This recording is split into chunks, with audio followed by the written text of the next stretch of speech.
ایک مرتبہ سورہ ہم، 3 مرتبہ سورہ توحید کی تلاوت فرما کر ان مرحومین کے لیے ایصال ثواب کر دیں۔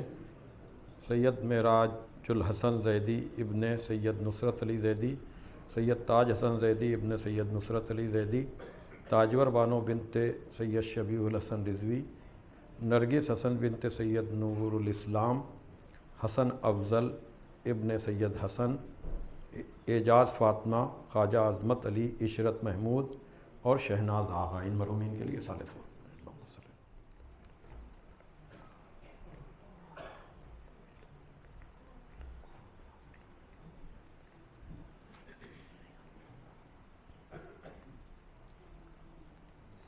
فاتحہ۔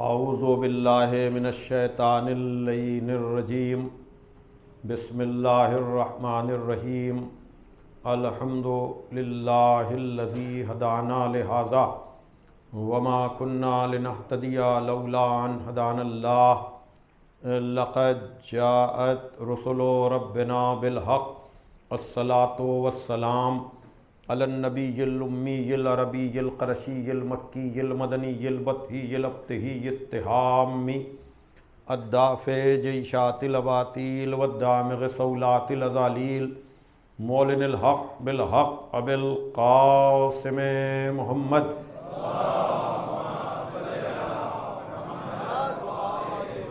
وآلہ الطیبین الطاہرین المعصومین المظلومین الذین اذھب اللہ عنہم الرجس وطہرہم تطہیرا۔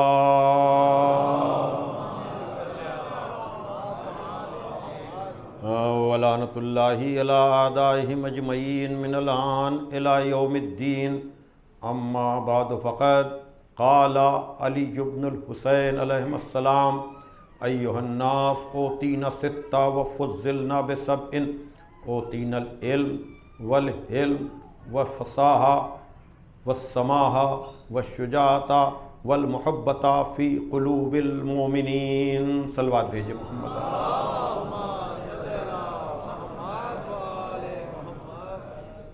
بزرگان محترم و دوستان عزیز، یہ سالانہ مجلس عزا بسلسلہ یاد سید الساجدین امام زین العابدین علی بن الحسین علیہ الصلاۃ والسلام منعقد ہوتی ہے۔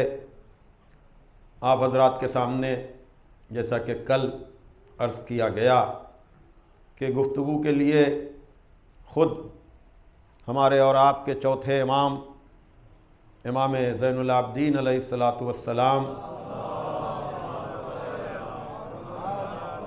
کی زبان مبارک پر جاری ہونے والے ان الفاظ کو گفتگو کا ذریعہ بنایا گیا ہے جو الفاظ امام علیہ السلام نے دربار شام میں خطبہ دیتے ہوئے استعمال کیے۔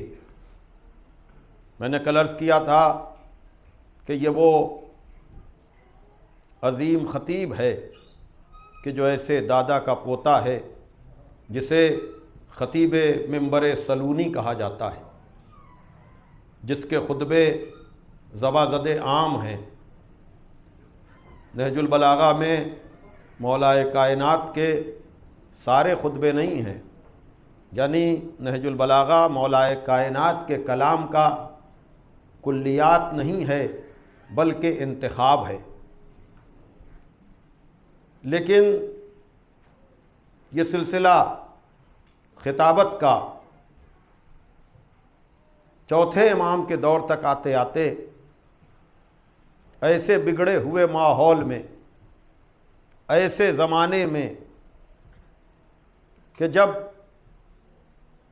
وہاں کی یاد ہی آدمی کو تڑپا دیتی ہے، امام نے ہدایت کی ذمہ داری کو پورا کرتے ہوئے اپنے کو اس بلندی پر پہنچایا اور یہ کہا حمد و ثناء الہی کے بعد کہ اے لوگو 6 چیزیں ہمیں عطا کی گئی ہیں اور 7 چیزوں میں ہمیں فضیلت دی گئی ہے۔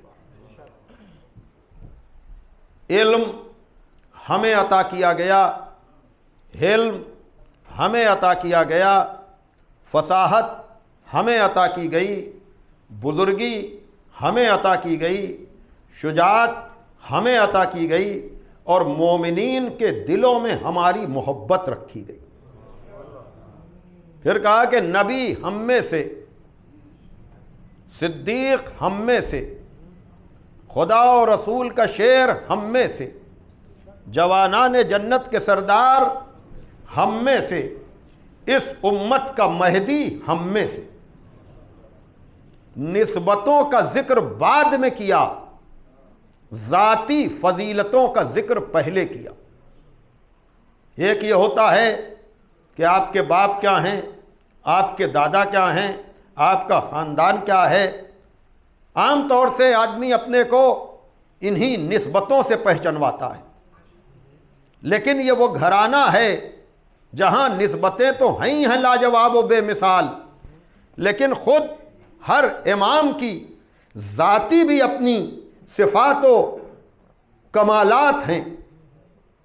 یہی وجہ ہے کہ پیغمبر نے جب آپ کے پدر بزرگوار کا تعارف کرایا تو یہ کہا حسین منی وانا من حسین، میرا حسین مجھ سے ہے اور میں حسین سے ہوں۔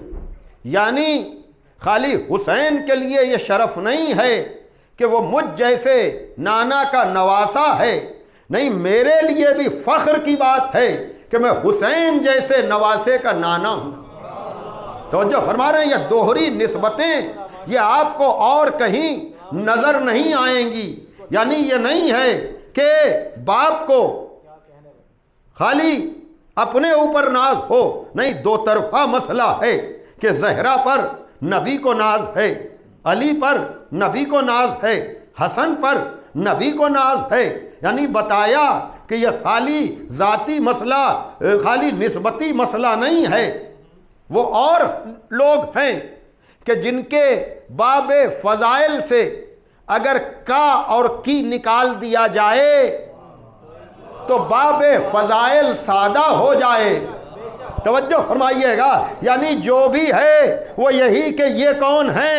کہا نبی کے، خود کیا ہیں؟ توجہ فرمائیے گا، باب فضائل سادہ ہے۔ یہ کون ہیں؟ نبی کی، خود کیا ہیں؟ باب فضائل سادہ ہے۔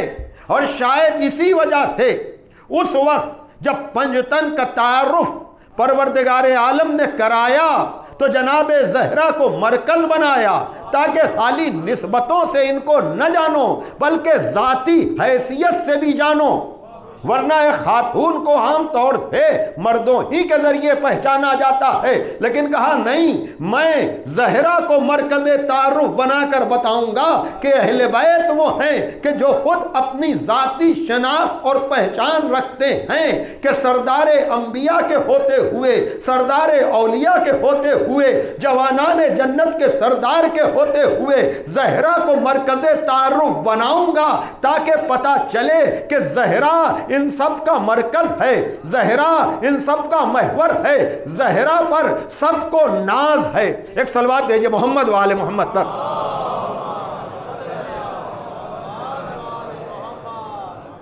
تو امامت کے لیے ظاہر سی بات ہے کہ خدا کا شکر ہے کہ مجالس کا یہ فیض ہے کہ امامت کے حوالے سے بہت کچھ یہ مجمع جانتا ہے، سمجھتا ہے، لیکن پھر بھی صحیح اور کوشش یہی ہوتی ہے کہ فضائل کی اصل میں تعداد اتنی ہے کہ اگر ہم کوئی نئی بات بیان نہیں کر رہے ہیں تو یہ ہمارے مطالعے کی کمی تو ہو سکتی ہے، ہمارے علم کی کمی تو ہو سکتی ہے، ورنہ فضائل اتنے ہیں کہ میں کہیں ابھی عرض کر کے آیا ہوں کہ یہ عجیب صاحبان فضائل ہیں کہ ابھی جن کا قصیدہ پورے طور پر شروع بھی نہیں ہوا، بڑی توجہ، جن کا قصیدہ ابھی پورے طور پر شروع بھی نہیں ہوا، کوئی اور نہیں، ابن ابی الحدید معتزلی شارح نہج البلاغہ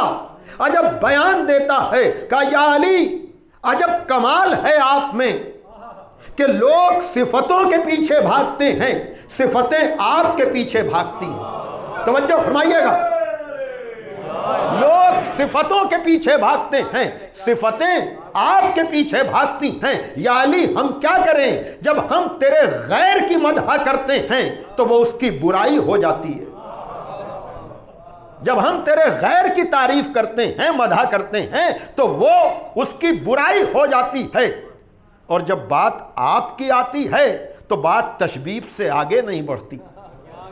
صاحبان ادب جانتے ہیں کہ تشبیہ قصیدے کے مقدمے کو کہتے ہیں، یعنی پہلے تشبیہ ماحول بنایا جاتا ہے مختلف حوالوں سے، پھر اصل مدح پر آیا جاتا ہے۔ اور مولا علی اور اہل بیت کا معاملہ یہ ہے، اور اس سلسلے میں اگر میں اس سال کے مطالعے کا ذرا سا، اور میں تو اپنے بزرگوں کا نام لینے میں فخر بھی محسوس کرتا ہوں، یعنی علامہ رشید ترابی مرحوم کی کسی مجلس میں جب وہاں حالات ناگفتہ بے ہو رہے تھے، شاید کسی اخبار میں کچھ بے ادبی کی گئی تھی، یا شام غریبہ کی مجلس کے نہ نشر ہونے کا ماحول بنایا جا رہا تھا، اس وقت وہ ایک اشارہ یاد تھا بس۔ لیکن اب انٹرنیٹ پر، سوشل میڈیا پر یہ جو خزانہ ہماری کتابوں کا اپلوڈ ہوا ہے، یقیناً اس کے ذریعے سے ہمیں بہت سی نئی باتیں، بڑی کوشش ہو رہی ہے، بڑی محنت ہو رہی ہے، اور میں اس سال بلکہ گزشتہ سال سے بار بار یہ بات کہہ رہا ہوں کہ ممبر سے جو بھی بیان کیا جا رہا ہے، اس مجمع کا حق ہے کہ وہ ہم جیسے خطیبوں سے زیر ممبر حوالہ بھی پوچھ سکتا ہے، ریفرنس بھی پوچھ سکتا ہے، اس لیے کہ لکھی ہوئی اتنی چیزیں ہیں، بیان کی ہوئی اتنی چیزیں ہیں کہ ہمیں ادھر ادھر جانے کی ضرورت ہی نہیں ہے۔ توجہ فرمائیے گا، بس ہمارا محدود مطالعہ ممکن ہے۔ تو اس سال میں یہ بات عرض کرتا ہوا آ رہا ہوں، پرسوں بھی میں نے عرض کیا تھا، لیکن اس مجمع کے زیادہ تر افراد ظاہر سی بات ہے کہ وہاں نہیں رہے ہوں گے، تو اس میں ایک عجیب سی بات تھی، اس لیے کہ امامت کے لیے بہت سی باتیں میں جلدی جلدی آپ حضرات کے سامنے عرض کرنا چاہوں گا، اس لیے کہ امامت وہ معیار ہے کہ جہاں پر آ کر وَكُلَّ شَيْءٍ أَحْصَيْنَاهُ فی امام مبین کی منزل ہے کہ ہم نے ہر شے کا احصاء امام مبین میں کر دیا ہے۔ اور دیکھیے جو معجزات، توجہ فرمائیے گا، چونکہ سب سے زیادہ دقت، دشواری اور پریشانی ہمارے یہاں کبھی کبھی یہ ہوتی ہے کہ ترقی یافتہ لوگ یا نئے زمانے والے ہم سے یہ کہتے ہیں کہ اس دور میں معجزوں کا ذکر نہ کیجئے، باتیں وہ ممبر سے پڑھیے جو آج کی عقلوں میں اتر جائیں۔ تو میں نے کہا کہ اگر یہ پیمانہ آپ بنائیں گے کہ ممبر سے وہی باتیں بیان کی جائیں جو عقل میں آ جائیں، معجزاتی چیزوں کے بیان کرنے کی کوئی ضرورت نہیں ہے، تو پہلے تو آپ کو قرآن کو چھوڑنا پڑے گا۔ بھائی توجہ فرمائیے گا، اور اسی وجہ سے جب شام غریبہ کی کسی مجلس سے پہلے علامہ رشید ترابی مرحوم سے حکومت کے ذمہ داروں نے یہ شرط لگا دی تھی کہ آپ شام غریبہ میں کسی معجزے کا ذکر نہیں کریں گے، لیکن علی والا تو زیرک ہوتا ہے نا، علی والا تو ذہین ہوتا ہے نا، انہوں نے کہا ٹھیک ہے، لیکن جو اس میں نوحہ پڑھا گیا، یاد آ گیا ہوگا آپ لوگوں کو، وہ شام غریبہ کا نوحہ جو پڑھا گیا کہ اب آئے ہو بابا، یاد آ گیا آپ کو؟ یعنی کہا کہ اگر تم خطاب میں معجزہ نہیں سننا چاہتے ہو تو نوحے میں سنا دیتے ہیں ہم۔ کہنے کا مطلب یہ ہے، یعنی اس خطیب بے بدل نے یہ پیغام دیا کہ معجزوں سے ہٹ کر اسلام کی بات ہو ہی نہیں سکتی۔ توجہ فرمائیے گا، ورنہ کتنے معجزوں کو ہم چھوڑیں گے؟ قرآن میں کوئی ایک دو معجزوں کا ذکر ہے، قرآن میں کوئی ایک دو معجزوں کا ذکر ہے، جناب ابراہیم کے لیے نار نمرود کا گلزار ہو جانا، جناب موسیٰ کے لیے دریا میں راستہ بن جانا، اور پھر خود کیا پریشان کرنے والی اور حیران کر دینے والی جناب آدم کی خلقت بھی نہیں ہے؟ تو آغاز آدمیت ہی ہو رہا ہے تحیر سے، آداب آغاز آدمیت ہی ہو رہا ہے، تو اگر آپ نے ادھر کا راستہ لیا تو پھر کوئی اور تھیوری آپ کو لینا پڑے گی، کوئی اور سلسلہ آپ کو ماننا پڑے گا۔ لیکن اس مجمع میں بیٹھے ہوئے لوگوں کے سامنے میں یہ بات عرض کرنا چاہوں گا کہ اصل مسئلہ علم کا مسئلہ ہے۔ توجہ فرمائیے گا، جب علم آئے گا تو اختیار آئے گا۔ بڑی توجہ، جب علم آئے گا تو اختیار آئے گا۔ بہرحال اس میں انہوں نے کچھ بد دعا کی بات کہی تھی کہ ان مظلوموں سے نہ ٹکراؤ ورنہ فنا ہو جاؤ گے، پہچانے بھی نہ جاؤ گے، تمہاری کوئی شناخت نہ رہ جائے گی، اور ممکن ہے تم عذاب کی وجہ سے مسخ ہو جاؤ۔ یعنی یہ اب پھر وہ ایک حوالہ اور وہ ریفرنس میرے پاس تھا تو میں نے ڈھونڈا، تو کتاب بھی جو ہے قدیم ترین کتاب ملی۔ نوجوان دوست بھی کتاب کا نام بھی نوٹ کر لیں، پوری کتاب نہ صحیح تو انٹروڈکشن کی حد تک آپ کو انٹرنیٹ پر یہ چیزیں مل جائیں گی۔ یہ ابن حمزہ طوسی ہیں، 560 ہجری ان کا سن وفات ہے، تو اب 1447 سے اگر 560 کو آپ مائنس کریں تو خدا کا شکر ہے کہ یہ باتیں، اور یہ کتاب ہے الثاقب فی المناقب، اور اس میں انبیاء کے معجزات سے لے کر، توجہ فرمائیے گا، انبیاء کے معجزات سے لے کر ائمہ کے معجزات تک کا ذکر ہے۔ میں چاہتا ہوں کہ یہ باتیں جو میں نے مقدمے میں کہی ہیں کہ ابھی ان کی مدح شروع بھی نہیں ہوئی، ویسے تو اس پر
کہ مجھ سے پوچھا کہ تمہارا کیا خیال ہے، کہ جیسا قاضی ابو یوسف نے کہا۔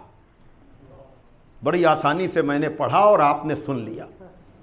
اب ہارون رشید کہتا ہے کہ تم لوگوں نے جو کچھ کہا وہ صحیح ہے، لیکن یہ ساری فضیلتوں کی روایتیں تم نے سنی ہیں، ہم نے علی کی فضیلت ایک لیکن سنی نہیں دیکھی ہے، اور وہ فضیلت تمہاری ساری فضیلتوں سے افضل ہے۔ میری گفتگو مسلسل ہوتی ہے، اگر کل کے بیان سے میرے بیان کو ملائیں، ولو یہ کہ میں تکرار کم کرنا چاہتا ہوں، لیکن کچھ چیزیں سورہ حمد کی طرح سے دہرانے کا دل چاہتا ہے۔ میں نے کیا کہا؟ یعنی کبھی کبھی دہرانے میں بھی فائدہ ہوتا ہے۔ اگر چیزوں کے دہرانے کا فائدہ نہ ہوتا تو قرآن میں 114 سورے تھے، اللہ 5 نمازوں میں سورہ حمد ہی کی تکرار نہ کراتا۔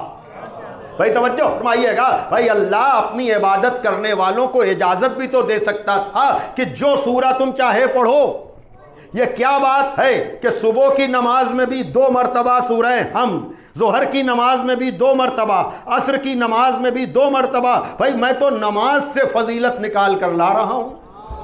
بھائی توجہ فرمائیے گا، اور اس میں بھی وہ سورہ توحید کو بھی واجب کیا جا سکتا تھا، لیکن یہ نمازی مجمع جانتا ہے کہ سورہ توحید اگر 5 نمازوں میں 1 دفعہ بھی آپ نہ پڑھیں تب بھی پر آپ کی نماز ہو جائے گی، لیکن سورہ حمد ہر نماز میں جب تک 2 دفعہ نہ پڑھیں اس وقت تک آپ کی نماز نہ ہوگی۔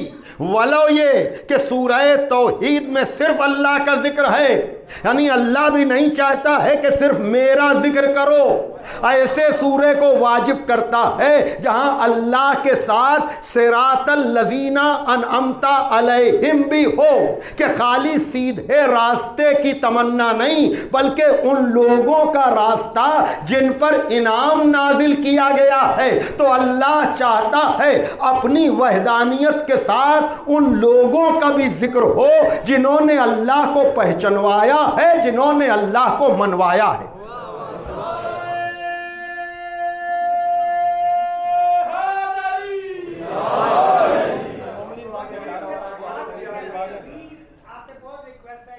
وہ کیا کہ بولنے والا علی علی بولے، مزہ تو تب ہے جب گونگا علی علی بولے۔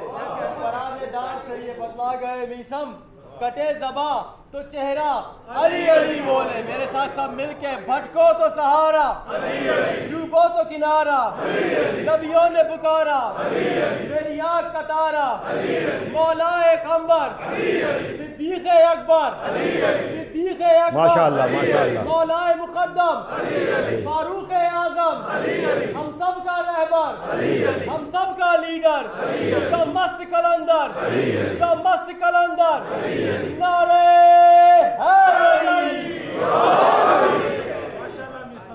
چلیے اب اس کے بعد اگر ضرورت ہوگی اور ضرورت محسوس ہوگی تو بغیر بولے ہوئے مجھے اشارہ کر دیجئے گا، میں خود اپنے طریقے سے مجمع کو آگے بلا لوں گا۔ ایک صلوات بھیجئے محمد و آل محمد پر۔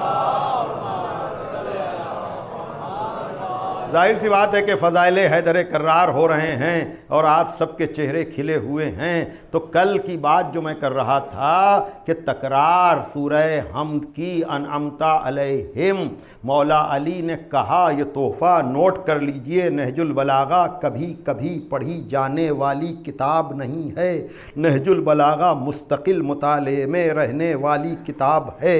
اسی نہج البلاغہ کے پارٹ 3 میں 3 جز ہیں نا نہج البلاغہ کے ایک ہی کتاب میں، پہلے میں خطبے ہیں جن کی تعداد مفتی جعفر صاحب مرحوم کے ترجمے کے اعتبار سے 238 ہے، 238 ہے، اور دوسرے باب میں آپ کے خطوط عہد نامے اور وصیت نامے ہیں، یعنی پہلے باب میں حضرت کی تقریریں ہیں، دوسرے باب میں حضرت کی تحریریں ہیں، لکھی ہوئی چیزیں ہیں جن کی تعداد 79 ایک کم 80 ہے، 79 جسے کہا جائے اور تیسرے باب میں آپ کے حکیمانہ اقوال ہیں، جس میں کا ایک ایک قول ایسا ہے کہ میں بڑے اعتبار کے ساتھ کہتا ہوں نوجوان دوستوں کے لیے کہ اگر کسی ایک قول کو بھی انسان اپنی زندگی کا مقصد بنا لے تو اس کی دنیا بھی کامیاب ہو جائے، اس کی آخرت بھی کامیاب ہو جائے۔ کل میں نے 45 نمبر کا کلمہ حکمت اس کا حوالہ دیا تھا اور یہ آپ سب کے لیے ہے، ضرور دیکھیے گا۔ اور پھر جو چیزیں ہم کبھی کبھی بغیر ریفرنس کے شیئر کر دیتے ہیں وہ نہج البلاغہ میں یا مولا علی کا کلام ہوتا بھی نہیں ہے۔ نہیں، شیئر وہ چیز کیجئے جس کو خود آپ نے دیکھا ہو، جس کا خود آپ نے مطالعہ کیا ہو۔ تو یہ 45 نمبر کا کلمہ حکمت ہے جو آپ سے متعلق ہے، جس کا کل میں نے ذکر کیا، اور اس کے علاوہ بھی میں نے مختلف جگہوں پر، اس لیے کہ یہ ہماری اساس ہے، یہ ہماری بنیاد ہے، جہاں میرا مولا کہہ رہا ہے کہ اگر میں مومن کی ناک کی جڑ میں تلوار بھی رکھ دوں اور اس سے کہوں کہ تو مجھ سے بغض و عداوت رکھ، تب بھی پر مومن مجھ سے عداوت نہ کرے گا۔ اور اگر میں منافق کے سامنے دنیا کے خزانے بھی رکھ دوں اور اس سے کہوں کہ مجھ سے محبت کر، تب بھی پر وہ مجھ سے محبت نہ کرے گا، اس لیے کہ نبی امی کا فیصلہ ہے کہ اے علی تمہاری محبت پیدا نہیں ہوگی مگر مومن کے دل میں، تمہاری عداوت آئے گی نہیں مگر منافق کے دل میں۔ یہ جو مجمع آیا ہوا ہے یہ اسی محبت کے ثبوت میں آیا ہوا ہے۔ اور میں کہہ سکتا ہوں کہ جہاں پر شاعر کہتا ہے کہ غلام شاہ نجف خوش مزاج ہوتا ہے، غلام شاہ نجف خوش مزاج ہوتا ہے کہ اس کے سر پہ تولا کا تاج ہوتا ہے۔ غلام شاہ نجف خوش مزاج ہوتا ہے کہ اس کے سر پہ تولا کا تاج ہوتا ہے۔ تجھے نفاق کا پیدائشی مرض تو نہیں، تجھے نفاق کا پیدائشی مرض تو نہیں جو سن کے ذکر علی اختلاج ہوتا ہے۔ ماشاءاللہ ماشاءاللہ۔ دل سے اس پہ دل کے دل کی معرفت ہو جائے گی، ہاں، لیکن کیسے؟ دل حصار بندگی میں بند ہونا چاہیے۔ ماشاءاللہ۔ مرتضیٰ کو ماننا مشکل نہیں، ہاں، شرط ہے آدمی اندر سے غیرت مند ہونا چاہیے۔ یہ میں چونکہ ایسی بات اب بیان کرنا چاہ رہا ہوں کہ اس کے لیے اس مقدمے اور اس ماحول کی ضرورت تھی۔ ہارون رشید کہہ رہا ہے 15 ہزار روایتوں کے ریفرنس اور حوالے کے بعد کہ تمہاری باتیں درست، لیکن ایک فضیلت جو ہم نے سنی نہیں دیکھی ہے لیکن نفاق ہونے کی وجہ سے دیکھنے کے بعد بھی قاتل امام موسی کاظم بنا۔ بھائی توجہ فرمائیے گا، یعنی گواہی ایسی، وہی والی بات کہ جو مولا نے کہا ہے کہ دنیا کے خزانے بھی رکھ دوں تب بھی دل میں محبت پیدا نہیں ہوگی۔ اب وہ ملعون کہتا ہے کہ تم نے تو فضیلتیں سنی ہیں لیکن ہم نے ایک فضیلت دیکھی ہے جو تمہاری ساری بیان کی ہوئی فضیلتوں سے افضل و بہتر ہے، اور وہ کیا؟ دیکھیے شام کا میں ذکر کر رہا تھا، ذرا بیان کو بیان سے ملائیے۔ یاد رکھیے گا کہ امام سجاد کے خطبے سے پہلے شام کا جتنا خراب ماحول تھا کہ لوگوں نے، بنی امیہ نے اپنے کو رسول کا رشتہ دار، ناطے دار اور اسلام کا ذمہ دار بتا رکھا تھا۔ کل میں نے ایک بات کہی تھی، آج اسی سے دوسری بات بھی جوڑ لیجئے کہ امامت کی ہر کیفیت میں ہدایت ہے، ان کی بیماری بھی سبب ہدایت بنی، اور سید سجاد کے مشن کا حصہ تھا شام پہنچنا۔ بھئی توجہ فرمائیے گا، اگر سید سجاد شام نہ پہنچتے تو بہت سی حجتیں تمام نہ ہو پاتی، قرآن کی آیتیں لوگ پڑھتے رہتے، مصداق کا پتہ نہ چل پاتا۔ روایتیں آپ کی سنی ہوئی ہیں کہ جب مسجد سے تلاوت کر کے نکلنے والا امام کو دیکھ کر کے غلط الفاظ استعمال کرتا ہے، چوتھا امام جانتا ہے کہ اس کو معرفت نہیں ہے، اس لیے آپ نے وہ آیتیں پڑھیں جو آل محمد سے متعلق تھی، آیہ تطہیر پڑھی، آیہ مباہلہ پڑھی، وات ذی القربہ حقہ پڑھی، اور اس نے گھبرا کر کہا کہ تم یہ آیتیں کیوں پڑھ رہے ہو، یہ تو آل محمد کے لیے ہیں، یہ ہے مقام تحیر کہ چوتھے امام کو قسم کھا کر کہنا پڑا کہ واللہ نحن ہم، خدا کی قسم ہم ہی اہل بیت ہیں، اور پھر اس نے کہا ہم زمین پر لیٹ جاتے ہیں، آپ حکم دیجئے کہ یہ اونٹ ہم کو کچلتے ہوئے گزر جائیں۔ کہنے کا مطلب یہ ہے کہ شام کا ماحول اتنا خراب تھا کہ جس کا اندازہ ہم نہیں کر سکتے، اور یہ خالی اس وقت تک نہیں بلکہ یہ عبدالعزیز کے دور تک ماحول رہا ہے۔ ہارون رشید کہتا ہے کہ میں نے اپنے گورنر کو ڈپیوٹ کیا، اپنے جس گورنر کو شام بھیجا تھا وہاں ہمارے گورنر نے یہ رپورٹ کی، یہ گزارش بھیجی کہ یہاں ایک خطیب ہے جس کی عادت ہے کہ وہ برسر منبر جا کر یا علل اعلان مولا علی کی شان میں گستاخیاں کرتا ہے، سب و شتم کرتا ہے، نازیبا کلمات ادا کرتا ہے۔ اس گورنر نے لکھا کہ میں نے اسے بلایا، میں نے اسے تنبیہ کی، میں نے اسے منع کیا، لیکن اس نے یہ کہا کہ چونکہ یہ کام کر کے مجھے سکون ملتا ہے اس لیے میں کبھی بھی علی کو برا کہنا نہ چھوڑوں گا۔ توجہ فرمائیے گا، کہا میرے گورنر نے اس کو زد و کوب بھی کیا، مارا بھی، اور مجھے لکھا، جب مجھے لکھا کہ وہ مانتا نہیں ہے تو میں نے کہا اس کو میرے پاس بھیج دو۔ جب وہ خطیب دمشقی، کل میں ذکر کر چکا ہوں کہ یزید نے بھی ایک خطیب کا سہارا لیا تھا اس بے ادبی کے لیے، اور امام نے کہا تھا کہ تو نے لوگوں کو خوش کرنے کے لیے خالق کا عذاب خرید لیا۔ یہ سلسلہ شام میں ہارون کے دور تک چل رہا تھا۔ ہارون نے کہا اس خطیب کو میرے گورنر نے بھیجا، تو میں نے اس سے پوچھا کہ تو یہ کام کیوں کرتا ہے؟ اس نے کہا چونکہ علی نے ہمارے بزرگوں کو مارا تھا، یعنی کلمہ پڑھ کے بھی وہ عداوت گئی نہیں، اور آج تک نسلوں میں ہے۔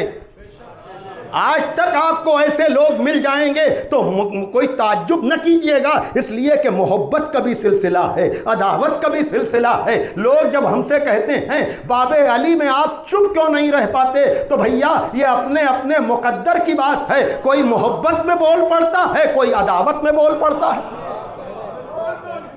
صلوات بھیجئے محمد والے محمد پر۔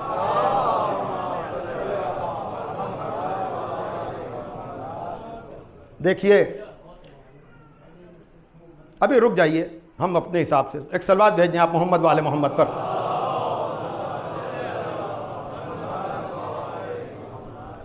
میں جب تھوڑی دیر کے بعد ابھی اور جو جگہ ہے وہ پر ہو جائے پھر انشاءاللہ جو ہے وہ 10 20 50 لوگوں کی جگہ میں بنا دوں گا، اس کے بعد بھی ایک صلوات بھیجیے آپ محمد والے محمد پر۔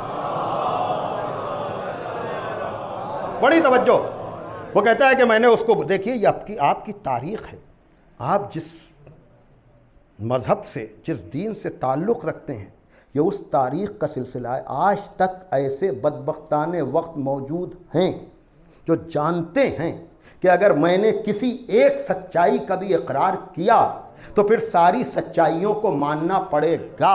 اس لیے اس دور کا غامدی، اس نے اہل بیت دشمنی میں پورے مباہلے ہی کا انکار کر دیا، یعنی ابھی لیٹسٹ گزشتہ سال کی بات، اس نے کہا مباہلے کا واقعہ ہوا ہی نہیں، وہ تو آیت آئی تھی اور اس کے بعد جو ہے معاملہ کچھ آگے نہیں بڑھا، ورنہ اگر نبی لے جاتے تو نبی تو پوری قوم کو لے جاتے۔ ابنانا کا مطلب اپنی قوم کے بچوں کو لے جاؤ، نسانا کا مطلب اپنے قوم کے بچوں کو لے آؤ، یعنی یہ حفظ ما تقدم والے ہیں۔ اور ابھی سلمان ندوی کے بیان سے ہنگامہ مچا ہوا ہے، اس لیے کہ آپ سلمان ندوی کو ضرور بھی ضرور سنیے گا، اس لیے کہ ندوۃ العلماء لکھنؤ سے تعلق رکھنے والا یہ عالم خود کہہ رہا ہے کہ مجھ سے وہ حقائق چھپائے گئے اور شیعہ دشمنی میں وہ باتیں چھپائی گئیں کہ ہمیں اہل بیت کے در سے ہٹایا گیا۔ اب یزید کے باپ کے لیے کھل کر باتیں آ رہی ہیں، اور میں آپ کو بتاؤں اگر آپ اپڈیٹ رہنا چاہتے ہیں تو وہ جنگ جو شروع ہوئی تھی بدر سے آج تک جاری اور ساری ہے۔ یاد رکھیے گا عزیزان محترم، پتہ ہے کیا کہا جا رہا ہے؟ کہا شام کا حاکم تو سپر ہے سب کی، اس لیے کہ اگر اس کو غلط مان لیا تو پھر کوئی بچنے نہ پائے گا۔ ماشاءاللہ ماشاءاللہ، اللہ اکبر، ماشاءاللہ۔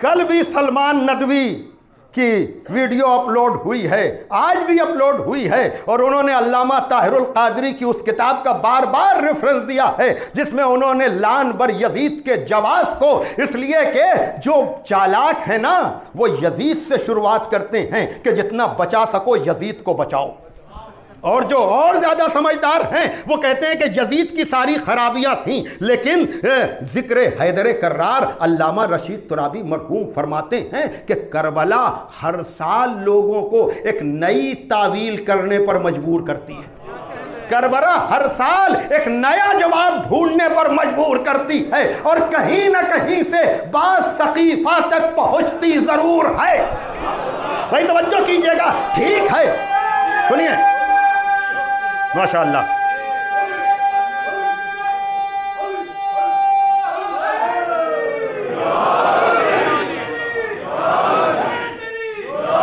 ٹھیک ہے ٹھیک ہے،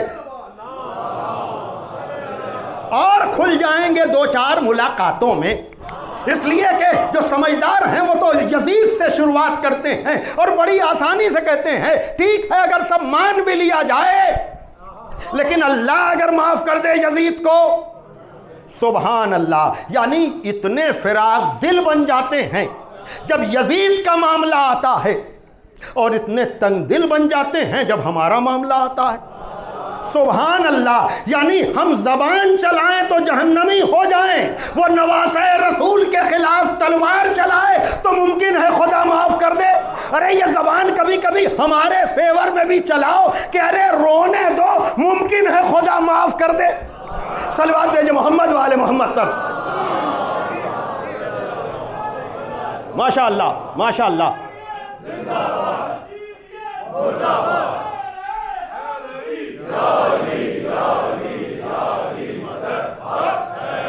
چلیے بہرحال اب میں آپ کو سمیٹ لوں تاکہ اب بعد میں آنے، اور اس کے بعد جو ہے جو جہاں بھی آ جائے، یہ تو مرکزی مجلس کا کمال ہے، یعنی شہادت کی مجلس کا کمال ہے کہ دور دور سے کھچ کر کے لوگ جمع ہوئے ہیں ماشاءاللہ سے۔ خداوند عالم آپ کے جذبوں کو سلامت رکھے، آپ کے حوصلوں کو سلامت رکھے، آپ کی جھولیاں بھر جائیں، جو مراد رکھتا ہے اس امام کے ذکر کے طفیل میں اس کی ساری دلی مرادیں پوری ہوں، جو پریشان حال لوگ ہیں ان کی پریشانیاں دور ہو جائیں، جو مریض ہیں وہ بیمار کربلا کے طفیل میں صحت کاملہ اور عاجلہ ان کو نصیب ہو۔ خداوند عالم آپ کی ساری دلی مرادوں کو پورا کرے، جو بے روزگار ہیں ان کو روزگار، جو صاحبان روزگار ہیں ان کے روزگار میں ترقی ہو، اور جو بھی رشتوں کے لیے بہت پریشانی ہوتی ہے خداوند عالم سب کی مرادوں کو، منتوں کو، خواہشوں کو پورا کرے، اور جو بے اولاد ہیں ان کو صاحب اولاد بنا دے، جو صاحبان اولاد ہیں ان کی اولاد کو پروان چڑھا، جو امتحانات دیے ہیں ان کو ہر جگہ کامیابی عطا فرما۔ پروردگار تو مظلوم کا حامی و مددگار بن جا، ظالموں کو نیست و نابود کر دے، انہیں رسوا کر دے، اور اسے بھیج دے جو سارے ظالموں کے بدلہ لینے والا ہے، جو منتقم خون حسین ہے۔ لیکن میں اپنے بیان کو آگے بڑھانے سے پہلے آپ سے امام زمانہ کے اس لقب کے ساتھ کھڑے ہونے کی گزارش کروں گا کہ جس نام کے بعد لوگوں کو کھڑا ہو جانا چاہیے، اور پھر جتنی جگہ بنا سکتے ہیں آپ لوگ بنا لیں، اس کے بعد موقع نہیں رہے گا۔ امام قائم علیہ السلام پر صلوات بھیجیے اور کھڑے ہو کر کے آئیے، آگے آ جائیے آپ حضرات، سب لوگ جگہ بنا لیجئے۔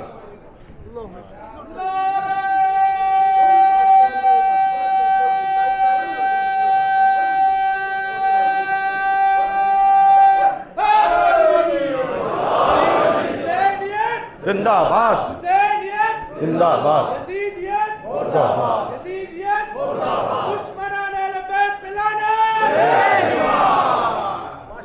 بڑی توجہ عزیزان محترم. دیکھیے اب جو ہے مجمع جو ہے، حالانکہ بیچارے آگے والوں کے لیے مجھے ذرا سا، میں کیا کروں، اس لیے کہ ان کو دیر تک جو ہے وہ سر کو اٹھا کر جب بیٹھنا پڑتا ہے تو سر میں درد ہونے لگتا ہے. مجھے اپنی خطابت کے ساتھ ان سننے والوں کا بھی خیال رہنا چاہیے، اور میں آپ کا شکر گزار ہوں. بہرحال آپ آسانی سے سنیے میرے بیان کو، تھوڑا جگہ بنا لیجئے، اور خداوند عالم آپ کے جذبوں کو سلامت رکھے. کس انداز سے آپ آتے ہیں، میں آپ کا شکر گزار ہوں. میرا شرف کہ تو مجھے جواز افتخار دے، میرا شرف کہ تو مجھے جواز افتخار دے.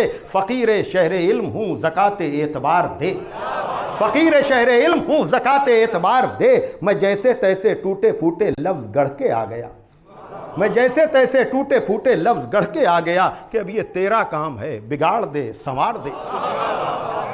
میں شکر گزار ہوں. میری کجمج بیانی کو آپ سنتے ہیں، مجھے دعاؤں سے نوازتے ہیں. تو میں یہ کہہ رہا تھا کہ ہارون رشید بیان دے رہا ہے کہ میں نے فضیلت کو دیکھا ہے. وہ فضیلت کیا تھی؟ کہا جب میں نے اس کو بلایا اور اس کا بیان لیا اور اس نے کہا کہ میں کسی بھی طرح سے اس فعل شنی سے، اس غلط کام سے باز نہ آؤں گا. اگر میں اشارہ حالی کر دوں، صحیح بخاری میں کم سے کم فضائل حیدر کرار ہیں، لیکن باب التفسیر میں اس بات کا ذکر ہے. سورہ حج کی ایک آیت کہ جہاں یہ کہا جاتا ہے کہ ہازان خصمان، یہ دو گروہ ہیں جو اللہ کے لیے جنگ بدر میں لڑ رہے تھے.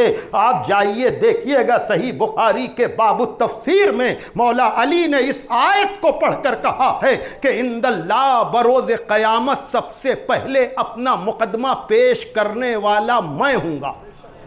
توحید سے عدالت تک اگر آپ جائیں، یعنی جس نے بدر سے، اللہ اکبر، آپ اندازہ کریں میں کیسے کہوں، کیسے اپنا دل آپ کی خدمت میں نکال کر رکھ دوں کہ وہ کلمہ گو کہہ رہا ہے کہ چونکہ علی نے ہمارے بزرگوں کو مارا ہے. ارے کوئی تو اٹھ کر کہے کہ علی نے اپنی دشمنی میں کسی کو نہیں مارا، حفاظت محمد کے لیے مارا. بڑی اللہ اکبر، اللہ اکبر. جا کر صحیح بخاری، علی علی علی علی علی علی علی علی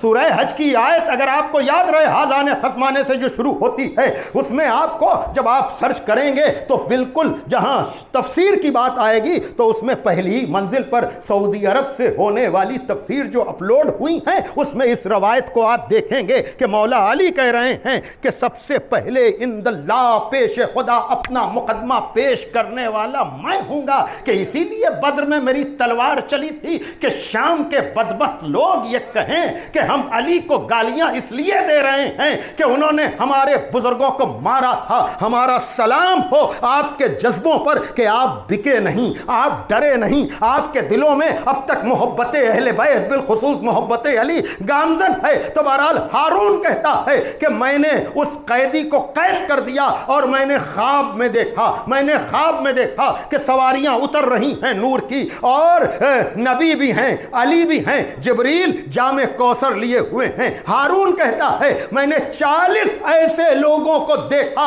کہ جنہیں میں جانتا اور پہچانتا ہوں، جن کو جام کوثر پیغمبر پلا رہے ہیں، اور اسی میں وہ خطیب بھی جس کی طرف مولا علی غضب آلود نگاہ سے دیکھ کر کہتے ہیں کہ تو مجھے گالیاں کیوں دیتا ہے. ایک مرتبہ نبی نے جیسے ہی علی کو اس سے الجھتے ہوئے دیکھا کہا علی تم ہٹ جاؤ، میں اس سے پوچھوں گا، بتا تو علی کی شان میں یہ گستاخیاں کیوں کرتا ہے. اس بدبخت نے وہی کہا جو اب تک کہتا رہا تھا، چونکہ علی نے ہمارے بزرگوں کو مارا ہے. ایک مرتبہ نبی نے اسے بد دعا دی، کہا میں نے خواب میں دیکھا، میں نے خواب میں دیکھا کہ وہ جانور بن چکا ہے.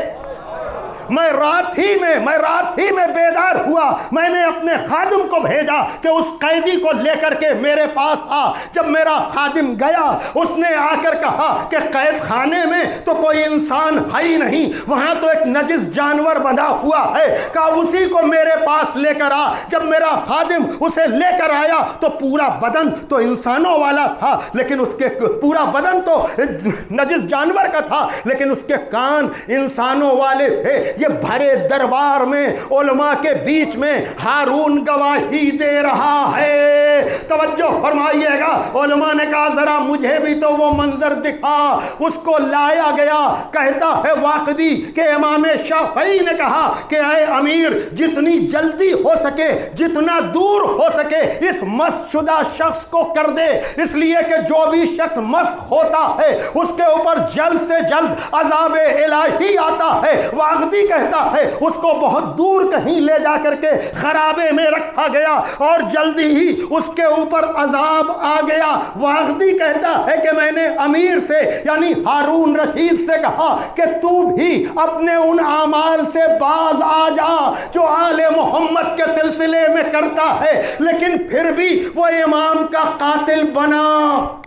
یہاں تک بات آئی ہے تو اب آپ کہیں گے بات تو چوتھے امام کی ہونا چاہیے تھی۔ نہیں، یہیں سے میں گریز کر رہا ہوں کہ دیکھیے علماء عرفا آپ کو بتائیں گے کہ ہر آدمی کا ایک اپنا اوریجنل بدن بھی ہوتا ہے، اوریجنل چہرہ بھی ہوتا ہے۔ یہ جو ہم یہ چہرہ لیے ہوئے گھوم رہے ہیں یہ ہمارا اصلی چہرہ نہیں ہے، اس لیے کہ اس چہرے کے پیچھے اچھا چہرہ بھی ہو سکتا ہے، برا چہرہ بھی ہو سکتا ہے، درندہ بھی ہو سکتا ہے، حیوان بھی ہو سکتا ہے، اور وہ مجسم ہوگا۔ لیکن آپ کو میں کیسے بتاؤں کہ چوتھے امام حج کرنے کے لیے گئے ہوئے ہیں، حاجیوں سے پورا وہ ایریا جو ہے جہاں طواف کیا جاتا ہے اور وہ بھرا ہوا ہے۔ ایک مرتبہ راوی کہتا ہے کہ میں نے امام سے کہا کہ فرزند رسول اس سال کتنے حاجی آئے ہیں، کتنے زیادہ حاجی آئے ہیں؟ امام نے کہا اقل الحجیج و اکثر الزجیج،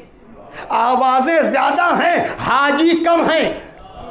بھائی توجہ فرمائیے گا، پہنچنے والے پہنچ گئے ہوں گے کہ اس کے مسخ ہونے پر آپ تعجب نہ کریں، اس لیے کہ چوتھے امام نے اپنے علم کا اختیار کر کے جیسے ہی راوی سے کہا کہ 2 انگلیوں کے درمیان دیکھ، تو راوی کہتا ہے فرزند رسول اس میں تو انسان بہت کم ہے، اکثر تو جانوروں کی ہے۔ آپ پہنچ گئے ہوں گے کہ جو بھی اس در کا وفادار ہے اس کو تو نماز فائدہ پہنچائے گی، روزہ فائدہ پہنچائے گا، حج فائدہ پہنچائے گا، اس لیے کہ اجر رسالت کے بغیر نماز کیسی، روزہ کیسا، حج کیسا۔ ماشاءاللہ،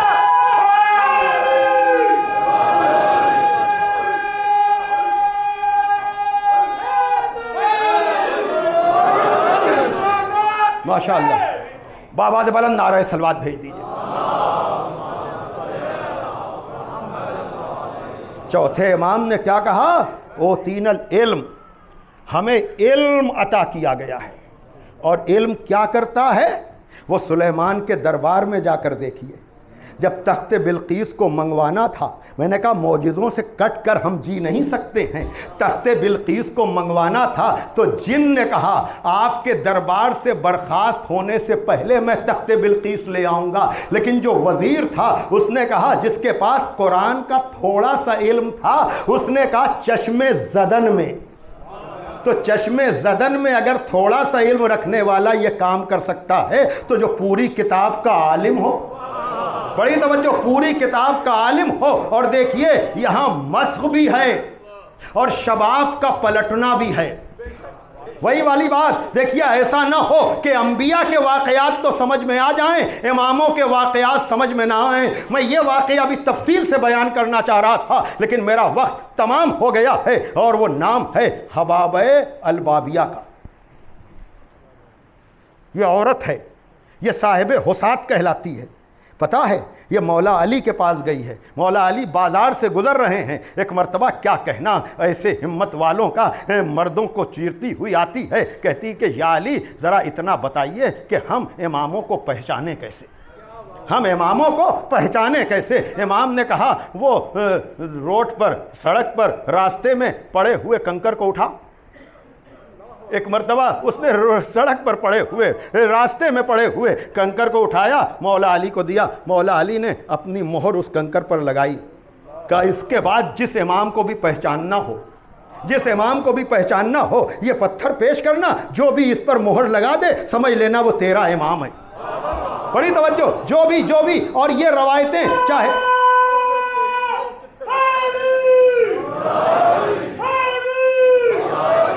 بہت شکریہ آپ کا۔ اب آپ صبر کر لیں، اس لیے کہ مجھے بیان کو آگے بڑھانا ہے۔ خداوند عالم آپ کے جذبے کو سلامت رکھے، اور آپ ہی سے نہیں، میں سب سے کہہ رہا ہوں کہ اب اگر آپ کا دل چاہے بھی نعرہ لگانے کا تو اب آگے کی مجلسوں کے لیے اس جذبے کو محفوظ رکھیے گا۔ ظاہر سی بات ہے کہ میں نعروں کا مخالف نہیں ہوں، میں ہمیشہ اعلان کرتا ہوں کہ اقبال نے کہا ہے کہ نعرہ حیدر نوائے بوذر است، نعرہ حیدر اسم ابوذر کی آواز ہے، گرچہ از حلق بلال و قمبر است، چاہے بلال کے گلے سے نکلے چاہے قمبر کے گلے سے نکلے، لیکن آپ سب کو اس وقت اپنے جذبات پہ کنٹرول رکھنا ہے۔ یہ حبابہ جس کی عمر تقریباً 230 برس کی بنتی ہے، یہ جو ہے مولا علی سے لے کر امام رضا تک کی روایتوں کی راوی ہے، یعنی یہاں مردوں کے ساتھ عورتوں کی بھی عزت ہے، ان کی حرمت ہے۔ اور انشاءاللہ عشرے میں یمن کے حوالے سے جب گفتگو کروں گا، اس لیے کہ کوفے میں آ کر بسنے والے یمنی تھے، اور کوفی ہی تھے، جو تعداد شہدائے کربلا کی آپ کو نظر آتی ہے وہ یمن سے آ کر کوفے میں بسنے والے تھے۔ اور یہ ساری چیزیں انشاءاللہ میں وہاں عرض کروں گا، لیکن یہاں پر اتنا کہ یہی حبابہ ہے، مولا علی کے پاس یہ کہہ کر آئی ہے، امام حسن کے پاس گئی ہے، امام حسن نے کہا تو کیا پوچھنے آئی ہے؟ لا جو تیرے پاس ہے وہ دے دے۔ یہ پوری روایت ہے امامت کے لیے، چاہے جناب جابر والی روایت ہو جن سے ذریعے سے پیغمبر نے سلام پہنچایا تھا، یہ سب امامت کی وہ روایتیں ہیں جو ہمارے مجمع کو ہمیشہ یاد رہنی چاہیے، اس لیے کہ امامت کا یہ تسلسل آپ کو بڑا فائدہ پہنچائے گا۔ اب امام حسین کے پاس جاتی ہے تو یہ مریض ہو چکی تھی، امام حسین نے اس کو شفا عطا کر دی تھی، لیکن چوتھے امام کے پاس جب یہ گئی ہے تو 100 برس سے زیادہ کی ہو چکی تھی، اپنی ضعیفی کو دیکھ رہی تھی، اپنی ناتوانی کو دیکھ رہی تھی، اپنی قسم پرسی کو دیکھ رہی تھی۔ کہا جب میں اس وقت پہنچی ہوں چوتھے امام کے پاس تو میرا امام مصروف عبادت تھا، مصروف نماز تھا، اور سجدہ طول دے رہے تھے، رکوع و سجود طولانی ہو رہے تھے، تو میں اپنے ضعف کی وجہ سے سوچ رہی تھی کہ ان کی خدمت میں باریابی مجھے حاصل ہوگی کہ نہیں، کہ ایک دم سے امام نے نماز تمام کی اور وہیں سے اپنے دادا کی طرح سے اشارہ کیا۔ یہ میرے الفاظ ہیں، جیسے سائل کو انگوٹھی دی تھی نا، ویسے اس کی طرف اشارہ کر دیا، کہا لاؤ۔ ایک مرتبہ اس نے مایوسی کے ساتھ کہا فرزند رسول یہ لیجئے مہر لگا دیجئے۔ ایک مرتبہ کہا تو اپنے بڑھاپے پر اتنا مایوس کیوں ہے؟ ایک مرتبہ فخر یوسف نے اشارہ کیا، زلیخا کی طرح سے حبابہ کی جوانی پلٹی۔ جائیے کتاب میں دیکھیے گا، حوالہ مجھ سے لے لیجئے گا، اس لیے کہ یہ تو انصاف نہ ہوگا کہ یوسف تو زلیخا کی جوانی پلٹا دیں اور فخر یوسف حبابہ کی جوانی نہ پلٹا پائے، اس لیے کہ یہ علم کا کمال ہے، جہاں علم ہوگا وہاں اختیار ہوگا، جہاں علم ہوگا وہاں اختیار ہوگا۔ لیکن یاد رکھیے گا، فضیلت جو بڑی تھی تو مصیبت بھی بڑی تھی۔ اگر اہل بیت کی فضیلتوں کا جواب نہیں ہے تو ان کی مصیبتوں کا بھی جواب نہیں ہے۔ آپ ذرا سا دیکھیے تو صاحب اختیار ہوتے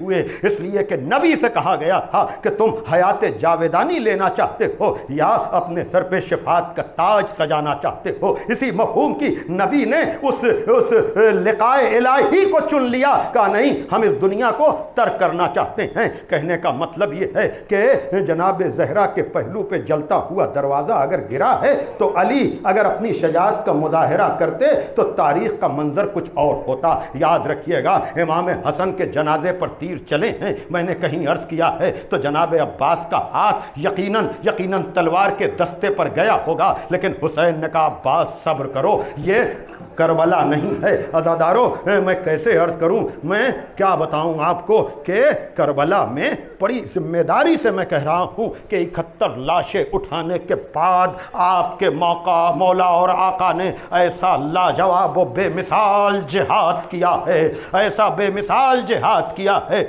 تابوت لانے میں جلدی نہ کیجیے گا، آرام سے، ابھی مصائب شروع ہوئے ہیں، اس لیے کہ یہ مجمع گریے کے لیے آیا ہے، یہ مجمع رونے کے لیے آیا ہے۔ عزیزو، اگر تسلسل آپ کے پیش نگاہ ہے، آپ امامت کے ذکر کو سنتے رہتے ہیں، تو یاد رکھیے گا 71 لاشیں اٹھانے کے بعد بھی آپ کا مظلوم آقا مجبور نہیں تھا،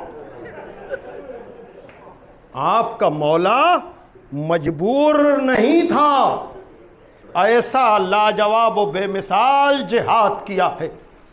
پتہ ہے آپ کو، گھوڑے کو دوڑاتے ہوئے کبھی لاشِ عباس پر جاتے تھے، کبھی لاشِ اکبر پر جاتے تھے۔ جزاکم ربکم،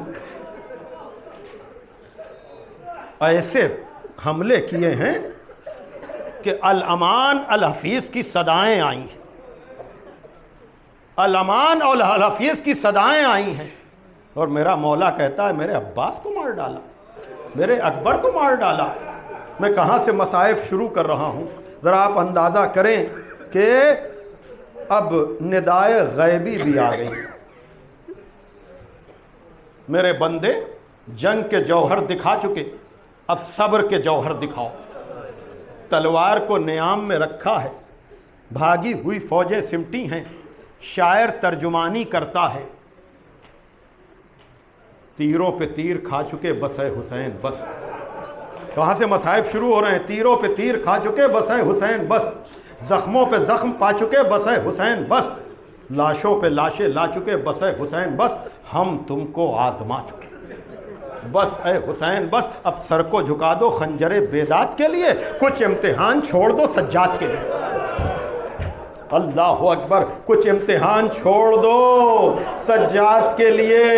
ہاں عزادارو، دیکھا آپ نے، جہاں حسین کا امتحان ختم ہوتا ہے وہاں سے سجاد کا امتحان شروع ہوتا ہے۔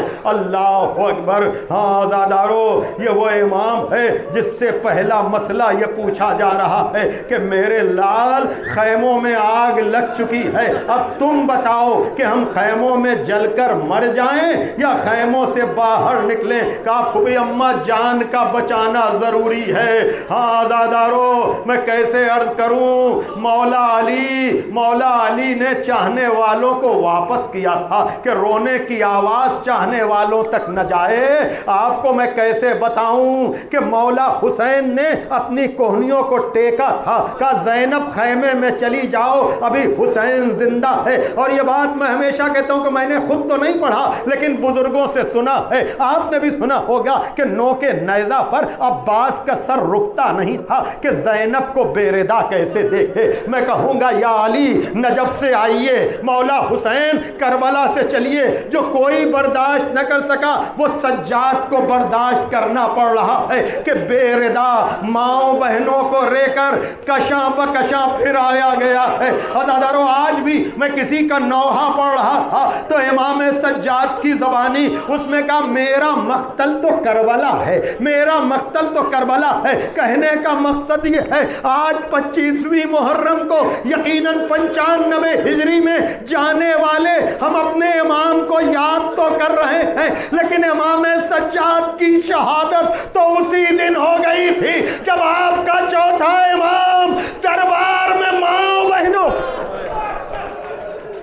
جزاکم ربکم، جزاکم ربکم۔ مجھے نہیں معلوم اس دکھ زدہ ماحول میں میں کتنی دیر یا کتنے منٹوں مجلس پڑھوں گا، لیکن چلیے آپ کو ماتم بھی کرنا ہے، میں آپ نوحے خانوں کے سپرد آپ کو کرنے جا رہا ہوں، لیکن اشاروں میں یہ بتانا چاہتا ہوں کہ نعمان ابن منذر کہتا ہے کہ میں شہادت حسین یعنی کربلا کے 3 سال کے بعد جب مدینے پہنچا ہوں تو میں نے دیکھا کہ ہمارا چوتھا امام رسول کے روضے پر ان کی زری کی جالی پکڑے ہوئے کربلا کو یاد کر رہا ہے۔ عزادارو، جملے عجب ہیں، کہا یاد کیا، ہائے میرا بابا، ہائے میرے بابا کے سر کو کشا کشا پھرایا گیا۔